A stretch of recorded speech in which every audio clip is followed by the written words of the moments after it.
The first look at Marvel's Werewolf by Night has come out of the shadows. Here's why this special presentation has more going on than you might think.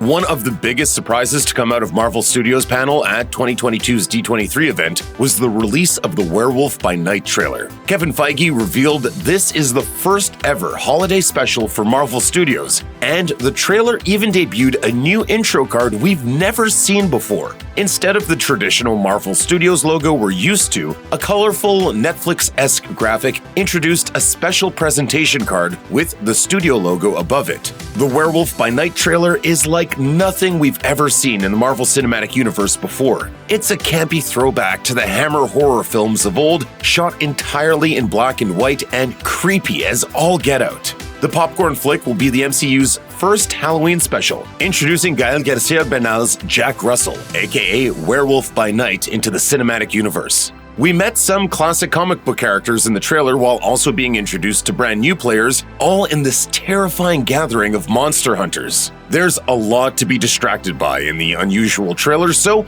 we broke down some of the small details you might have missed.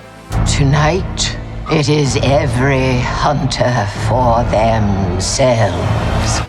A character we weren't quite sure we'd ever get in the MCU is finally here, Man-Thing, who made his Marvel Studios debut in the Werewolf by Night trailer in a blink-and-you'll-miss-it moment. Dr. Ted Sallis first appeared in 1971's Savage Tales #1 and is one of Marvel Comics' most unusual characters. Dr. Sallis becomes Man-Thing after injecting himself with his SO2 serum, a failed super soldier serum replica, and crashing his car into a part of the Florida Everglades that just happens to be the nexus of all realities. You can clearly see Man-Thing at the 105 mark in the trailer, where he looks to be melting a combatant. Man-Thing does have connections to Werewolf in the comics, as both were members of the Legion of Monsters. Whether that group forms in the holiday special remains to be seen, but the team also includes Elsa Bloodstone, who is featured in the Werewolf by Night trailer heavily. At least, we think. It hasn't been officially confirmed at this point, but it's almost a 99% certainty that Outlander star Laura Donnelly is playing Elsa Bloodstone in Werewolf by Night. The daughter of Ulysses Bloodstone, Elsa is a master monster hunter who often favors firearms as her weapons of choice.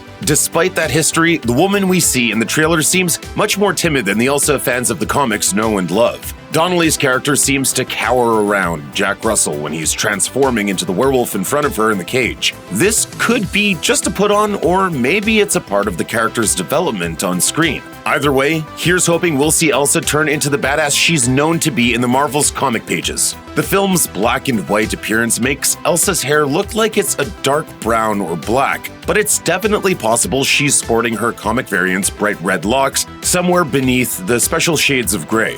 Some characters don't quite fit in with the theme of Werewolf by Night, sticking out like sore thumbs. Outside of the creepy and spooky monster hunters we see gathering at Varus's behest, there are uniformed outsiders who appear to be crashing the party. Those uniforms look awfully familiar. They sort of look like Time Variance Authority agents, as seen in Loki Season 1. However, it's worth noting that the uniforms are not a 100% match, so this could be another one of those classic misdirections from our friends at Marvel.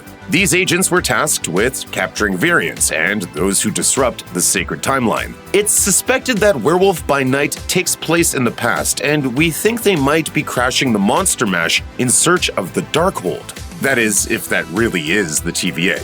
There is precedent for that from the comics. The sacred text first makes an appearance in Marvel Spotlight Volume 1, Number 4, which centered around a Werewolf by Night story. Jack Russell finds the Darkhold, which we know is extremely dangerous in the MCU, thanks in no small part to the Scarlet Witch. It makes sense the TVA would intervene anywhere the Darkhold might be present. As Wanda recently demonstrated, bad actors in pursuit of the book can connect to alternate selves in other timelines, making them a major threat for the TVA.